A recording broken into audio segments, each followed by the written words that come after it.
မင်္ဂလာပါဒီတစ်ခါတော့ဖောင်ဒီကျောင်းရဲ့ကြီးလေးပန်းဝင်ခွင့်မေးခွန်းနဲ့ဒီပို့စာလေးတွက်ကြည့်အောင်နော်အသင်ကြားအခြေခံလေးတွေမေးထားတာပေါ့နော်စာဝင်ခွဲခိုင်းတဲ့ပို့စာလေးပါအဲ့တော့2 into 2 power 2n minus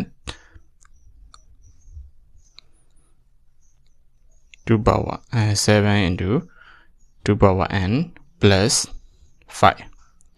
အဲဒီပို့စာကိုစာဝင်ခွဲခိုင်းတာပေါ့နော်အသင်ကြားအခြေခံလေးတွေပြန်မေးထားတာပါအဲ့တော့ကျွန်တော်ဒီမှာသူ့ကိုပြင်ရမယ်ပေါ့နော်အဲ့တော့ဘယ်လိုပြင်လိုက်မလဲဆိုရင်2 into 2 power n whole square လို့ပြင်လိုက်မယ်ဒါဆိုရင်နောက်က2 power n နဲ့ပုံစံတူသွားပြီပေါ့နော်အဲ့တော့ power တက်တင်ရင် power ချင်းမြောက်အောင်မှာဖြစ်တဲ့အတွက်မူရင်းပေးထားတဲ့2 power 2n နဲ့အခုဆရာတို့ပြင်လိုက်တဲ့2 power n whole square နဲ့အတူတူပါပဲနော်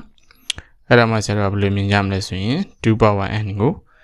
x လို့မြင်လိုက်မယ်ဆိုရင် 2x square minus 7x plus 5အဲ့ဒီပုံစံဖြစ်သွားမှာနော်ကဲဒါဆိုရင်ဆရာတို့စာကိုဝင်ခွဲလို့လွယ်သွားပါပြီ